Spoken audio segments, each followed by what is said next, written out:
Remember, O Lord, what has befallen us. Look and see our disgrace. Those are the very first words in the final chapter, chapter 5 of Lamentations, the book of Lamentations. They are an impassioned and utterly desperate cry to God to remember and to look and to see. That's what frames the end of this masterful collection of poems that we've been looking at for the past few weeks. This is a book that trains us in lament. Remember, look, see. That is the wild hope that is thrown to God in every generation in the midst of disaster and trauma. And that is the wild challenge that is thrown out to us this evening on Palm Sunday. Now, over the past few weeks, we've been talking about this book a good bit. Lamentations lingers with the specific pain and trauma that the people of Judah feel after their city has been invaded and occupied by an outside force. After their homes have been decimated and the temple there they thought that God resided had been utterly destroyed. After the collapse of their sense of meaning and identity as a people, Lamentations makes us stop and linger with the pain. And we are those who rarely stop. Rather, we live in a society that encourages us to live our best lives now, a society that is mostly unable to grapple with genuine pain and to look for very long at real suffering. We're encouraged to worship progress. And that's usually progress for a few. And we're encouraged to look away from the increasing pain of the many. It was just a few months ago, I was looking for this and I could not find the exact Instagram post, but I saw something on Instagram that really struck me. And it said something like, I don't want better TVs and perfected self-driving vehicles. I want affordable housing and a living wage. And that is the very sentiment that we have been trained to politely agree with and then to basically ignore. The book of Lamentations challenges us to see the pain, to intentionally practice lament. And unless we as followers of Jesus embrace lament, we are only practicing religion that, as Karl Marx so famously said, is opiate for the masses. We are only practicing religion that dulls our senses and numbs us into individualism and apathy. We're just practicing religion that puts us to sleep. But in contrast, when we read a book like Lamentations in a chapter like Lamentations 5, we have the opportunity to be awakened and to carry that wakefulness forward in meaningful ways. So at the end of this series, I'm going to read chapter 5. If this is a moment for you of difficulty, of pain, of trauma, you might want to step out because it's pretty specific pain and trauma. I'm going to read it. It's about these people and what they're experiencing under occupation. And just try to see where you are or where folks that you know are in relation to this. So this is Lamentations 5. Remember, O Lord, what has befallen us. Look and see our disgrace. Our inheritance has been turned over to strangers, our homes to aliens. We have become orphans, fatherless. Our mothers are like widows. We must pay for the water we drink. The wood we get must be bought. With a yoke on our necks, we are hard driven. We are weary. We are given no rest. We have made a pact with Egypt and Assyria to get enough bread. Our ancestors sinned, and they are no more, and we bear their iniquity. Slaves rule over us. There is no one to deliver us from their hand. We get our bread at the peril of our lives because of the sword in the wilderness. Our skin is black as an oven from the scorching heat of famine. Women are raped in Zion, young women in the towns of Judah. Princes are hung up by their hands. No respect is shown to the elders. Young men are compelled to grind, and boys stagger under their loads of wood. The old men have left the city gate, the young men their music. The joy of our hearts has ceased. Our dancing has been turned to mourning. The crown has fallen from our head. Woe to us, for we have sinned.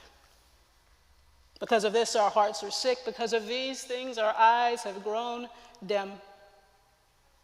Because of Mount Zion, which lies desolate, jackals prowl over us. But you, O Lord, reign forever.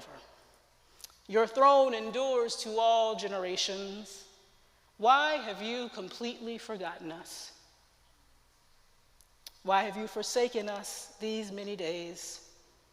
Restore us to yourself, O Lord, that we may be restored. Renew our days as of old, unless you have utterly rejected us and are angry with us beyond measure. Now, the 22 verses that I just read, form this kind of catalog of catastrophe that is spiritual and physical and psychologically. They're these verses that are basically a communal prayer, and it's specific. It specifically asks God to engage pain. And it's interesting that while the other four chapters of this book are written in this like really tight poetic form, this acrostic, when you get to the last chapter, this chapter, that dissolves. It's as if by the end of this short book, the chaos cannot be contained any longer. The fracturing of the foundation cannot be held at bay. Chapter 5 is also the shortest chapter in the book, as if there is not enough energy to even keep talking about these things. As if any of that interests you, I just want to hold up the book that the preaching team has been using, Lamentations and the Tears of the World, if you want to know more about any of this, about this book. Now, as I talk about all these things, I'm aware that many of you may be wondering what, if any, this has to do with the Holy Week and Palm Sunday, this week where we're traveling with Jesus to Jerusalem, the week when we travel with Jesus to the moment where he's put to death at the hands of religion and state. How does this relate to that? Well, honestly, as I've been studying this last chapter, I feel like it kind of has everything to do with Palm Sunday and this journey to the cross. That desperate cry that we hear, Hosanna! Hosanna in the highest heaven. We just sang it, save now, save us. I'm going to spend the next few minutes just trying to talk about lament and to wrap up this series, but also to connect lament to this moment, this cry for salvation, this procession into Jerusalem. All right, so wrap up, overview of the series, couple things. First of all, lament is critical because it answers a profound desire of those who suffer to be remembered and to be looked upon and to be seen. And notice that looking and seeing are often different things. They're different in this English translation. Look and see, connect our looking and seeing to an imagination and a reality beyond the present, to a historic understanding that refuses the temptation to see events in isolation. Remember, look, see, pay attention. That is the first step to a faith that embraces lament. That is the first step to conferring dignity in the midst of suffering. Barbara Brown Taylor, in her beautiful book, An Altar in the World, writes this: "The practice of paying attention is as simple as looking twice at people and things you might just as easily ignore. To see takes time. Like having a friend takes time. Why should anyone do such things? I cannot imagine. Unless one is weary of crossing days off the calendar with no sense of what makes the last day different from the next. Unless one is weary of acting in what feels more like a television commercial than a life. The practice of paying attention offers no quick fix for such weariness. Instead, it is one way into a different way of life, full of treasure for those who are willing to pay attention to exactly where they are. Paying attention is full of treasure, even when our paying attention is to things that are difficult to look at, to things that are difficult to really see. There are treasures in the darkness. It's one of my favorite biblical phrases. There are treasures in our individual and collective dark nights of the souls. Those treasures are left uncovered if we're not paying attention. And I also just want to honestly say, before I leave this point, that you can't look and see all the time. When Tyree Nichols was killed earlier this year, I did not watch the video of his death. I couldn't watch the lynching of another black person. And then this week, because of other more personal grief in my own world, I can't tell you all the details of the Nashville shooting. I only had the capacity to look at those things out of the corner of my eye. None of us will ever be able to fully look at every single tragedy in the world. Yet the call is to discernment. Sometimes I feel like I say that all the time. The call is to discernment. It's to discern what paying attention means for you, for us, in this community and individually. It's probably somewhere, I'm gonna guess, between, that kind of like paying attention, trying to pay attention to every single tragedy. It's probably somewhere beyond compulsively scrolling through the news cycle until we have all the information but are completely numb to the real pain. And it's also probably beyond checking out to pursue our best life now because we think that that's all we can control. Lament begins with letting go. Lament begins with knowing your default setting and then discerning how to move out of it in order to pay attention. So lament is critical because it answers the profound desire of those who need to be seen. But it's also critical because it forms us in a way of being that resists the status quo and schools us in the collective work of liberation.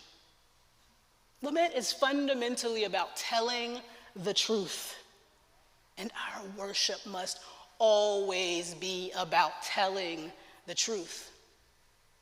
And we can't tell the truth when we cut ourselves off from our own pain or the pain of others. Sometimes here at the table during the service, I have this experience of being aware of awkwardness. We'll sing a song about God's goodness, and then folks from our prayer team will come up and ask us to pay attention to suffering. Or sometime in the sermon, we'll talk really honestly about theological confusion or ambiguity, and then we'll sing a very coherent song about God's love and presence. And I don't know if you ever experienced that, but for me, nearly everything in my faith from the past told me that worship and faith should be neatly packaged. But when I look at a book like Lamentations, or really the whole book of Psalms, I realize that telling the truth about God and telling the truth about the world is messy. Lamentations trains us. Lament trains us for that messiness. It insists on telling the truth and telling the whole truth. It insists on telling the truth to the powerful. After all, in this book, the community is unrelentingly telling the truth to God, complaining to God. And if we are encouraged to complain to God, then certainly telling the truth to people in power in our city and in our country is part of our faith. Lament trains us in resistance to things as they are and teaches us to tell the truth, no matter how incoherent the truth may sometimes feel or who we might be called to tell it to. And truthfulness leads us to engage the work of liberation. I hope one of the things you noticed that when we read through Lamentations 5, I hope one thing you notice is that it is ridiculously, terribly specific. When we remember and look and see, when we tell the truth, we are pulled toward the specific. Without encountering the specific, we can never respond in meaningful ways. We can never get to creative action that matters. And the longer that I'm in ministry, the more convinced I am that liberation and transformation is never abstract or general, but it is always deeply personal and local and specific. Lament is that doorway into telling the truth of those specifics and then to appropriately resisting.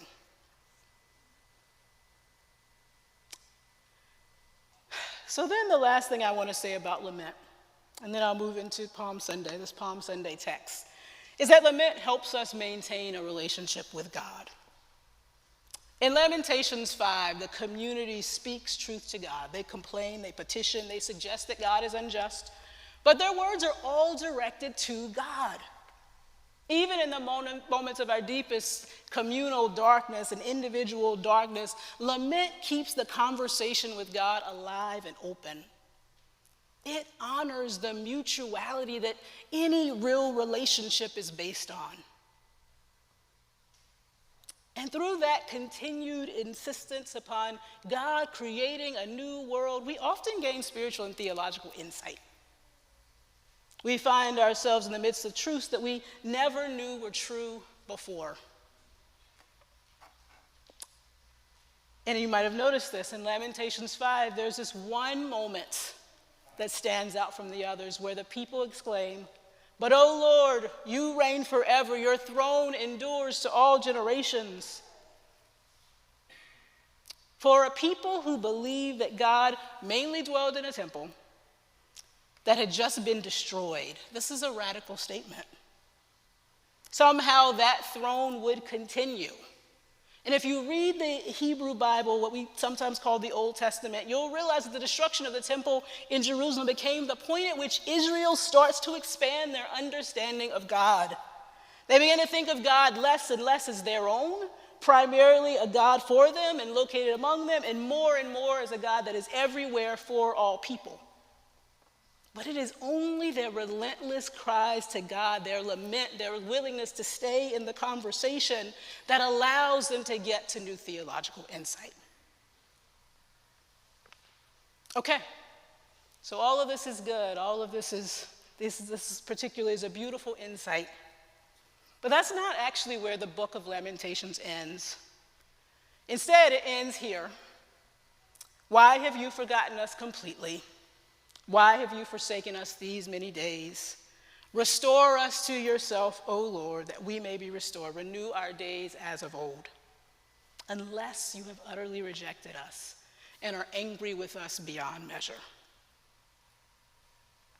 The book ends on a note of complete hopelessness.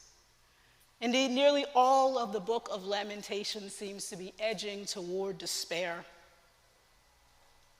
Now, some people would say that just the act of speaking entails hope. One of my favorite writers, Cole Arthur Riley, says, "Lament is not anti-hope. It's not even a stepping stone to hope. Lament itself is a form of hope. It's an innate awareness that what is should not be." And then she adds a few lines later, "Our hope can only be as deep as our lament, and our lament as deep as our hope. Most of me recognizes all of that is true, but there's something in the book that is edging toward despair, and that makes me think that there is a little bit more to the story. That yes, lament may lead to hope, but that it also may lead to something better, something else. I think that lament has the power to draw us into desperation. And so often, desperation is the only thing that gets us to creative action. And so that's what I see this year in this story that we often read on Palm Sunday. I'm going to hold to tradition and read the story, and then I'll take about 5 more minutes after that to say something about how this relates to desperation. I'm going to ask as I read for you to try to see desperation in this story. When they were approaching Jerusalem at Bethphage and Bethany near the Mount of Olives, he sent 2 of his disciples and said to them, "Go into the village ahead of you, and immediately as you enter it, you will find tied there a colt that has never been ridden. Untie it and bring it. The Lord needs it and will send it back here immediately." They went and found a colt tied near a door outside in the street. As they were untying it, some of the bystanders said to them, "What are you doing untying the colt?" They told them what Jesus had said, and they allowed them to take it. Then they brought the colt to Jesus and threw their cloaks on it, and he sat on it. Many people spread their cloaks on the road, and others spread leafy branches that they had cut in the fields. Then those who went ahead and those who followed were shouting, "Hosanna! Blessed is the one who comes in the name of the Lord. Blessed is the coming King of our ancestor David. Hosanna in the highest." Then he, Jesus, entered Jerusalem and went into the temple. And when he had looked around at everything, as it was already late, he went out to Bethany with the 12. In the past, when I've read that story on basically all the Palm Sundays that I can remember of my life, I've always wondered what the people who are entering with the people who are entering with Jesus, like, why were they with him? This is Passover. This is the time where these folks are remembering liberation from oppression. And because of that, the Romans would have been in Palestine. They would have been in Palestine in force. So why are these people risking themselves by associating with Jesus? It's true that they're entering the city with this person who's on a donkey instead of a war horse, and with a band of marginalized people praising him as king. And that feels like a farce, like comedy almost. But even farce is a threat to empire. So as I consider why these people were compelled to set Jesus on this donkey and follow him toward death, I remember that most of these people were peasants and that Jesus was a poor man. Every single person in this story nearly, this story called the triumphal entry, was a peasant probably. Every single person, including Jesus, would have been familiar with lament, with seized land and displacement, with labor that benefited a system built for elites, with the unjust killing of people that they knew, and the kinds of daily degradation of the soul that comes with colonization. These were desperate people, and they were people who were familiar with lament. Jesus enters the city near the Mount of Olives, a place associated with both past defeat for the Jewish people and future hope. And during their procession, they discover something between the despair of defeat and the newness of reality, of hope for reality. They discover desperation that leads them to identify with this man who ultimately will be killed to overturn the system of killing violence. So this Sunday, as we begin Holy Week, I think our call is to engage lament. and the kind of lament that leads us not to hope, because as Dr. Miguel de la Torre so well puts it, hope is too often associated with middle-class privilege. Our call instead is to join the procession of Jesus toward the powers that will ultimately lead to his death. It's to engage a kind of lament that is so often felt among the least and which fosters desperation and ultimately creative action.